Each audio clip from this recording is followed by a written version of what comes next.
So there's a strong focus on matters coming out of court this morning. You've just heard from the High Court in Johannesburg, the Gauteng Division in Johannesburg, delivering a judgment on the Ace Magashule versus ANC matter. But also within this hour, we expect to hear from the division in KwaZulu-Natal. They will be deliberating on former President Jacob Zuma's application for a stay of execution of the detention order that was issued by the Constitutional Court. Well, that's partly now, a matter that has sort of shifted somewhat, because former President Jacob Zuma, as you and I know, is now behind bars and in prison.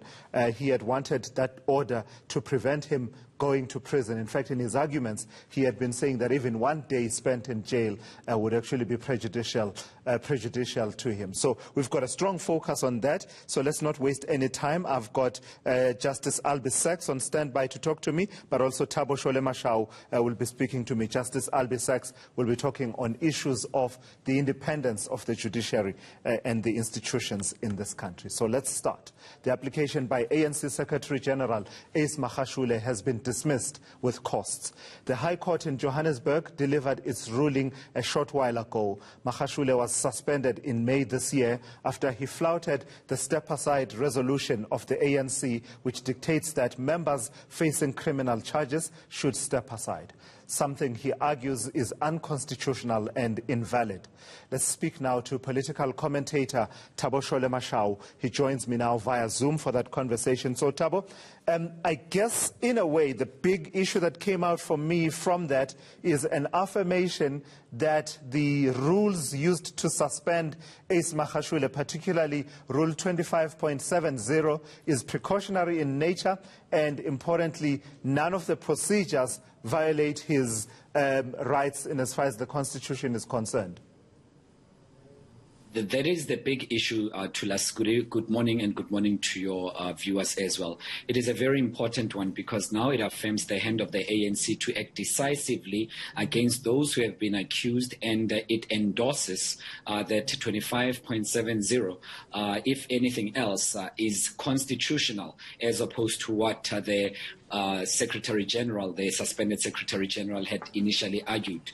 And also very interesting for me, Thulas, coming out, I'm a bit concerned, and as you would know, I'm not a legal expert, but I'm rather a bit concerned that at times I picked up matters where I felt that the court was trying to put words in the mouths of delegates who had gathered in 2017 in Nasrec at the time, by suggesting that those were just mere guidelines, not necessarily rules. Of course, then if that is the case, it would mean that it elevates the stature or the status of the NEC to that of being higher than that of conference, which in ANC parlance, as you would know, would be somehow not coherent with what the ANC would want. Conference, obviously, is the highest decision-making body. NEC, in between conferences, can. However, NEC cannot necessarily go directly or alter what conference had decided, because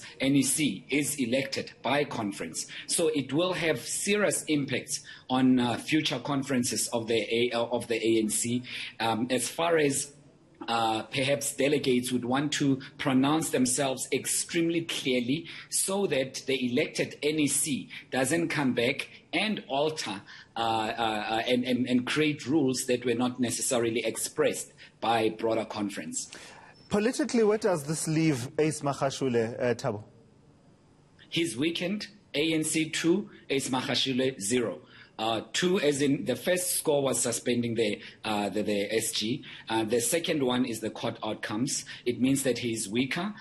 His support will dwindle a little bit, although there will be those who are vocal. But it says that the CR17 is emboldened, stronger, and a faction that is seen to be with President Ramaphosa is the one that enjoys the balance of forces, or the balance of forces is tilting more to it in favor of the CR17 faction. So he will go back and he will want to regroup. That is the suspended SG. He will want to regroup. He will want to gather his strength and his forces, and he may even take it to a higher court. But inside the ANC, they're definitely weaker.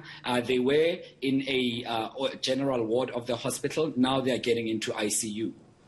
And in terms of the other events and happenings of the last few days, the dissolution of the MKMVA, the strong statements that were issued by the ANC, for instance, on the events that were taking place around KwaZulu-Natal, the jailing of former President Jacob Zuma, of course, that being a separate matter that was running with the judiciary. Judicial processes were running in that regard.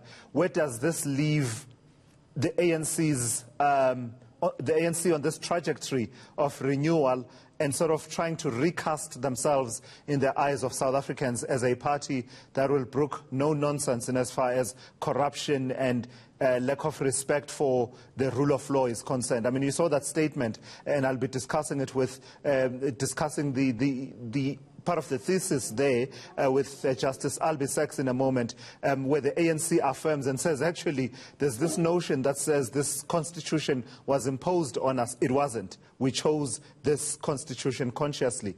Where does that leave the ANC on its path of trying to get back to the rails, get back on track and recalibrate itself in the direction that it knows itself to have been traversing all along? The momentum will increase, the pace will be heightened, and the hand will be strengthened of the ANC to move quicker on the what they may see as renewal process that they have been wanting for so long, because now they are emboldened by the courts, and that these rulings to a large extent set precedents that even those who may have wanted to go against them, they will think twice about it. So it means that the general administration of the ANC and the political arm of the ANC will then want to move far quicker, emboldened by recent decisions of the courts. They will want, if anything else, to push further and make more examples of anyone who seems to be straying parallel to what the ANC wants the law to be. So we are going to see more people being dealt with decisively.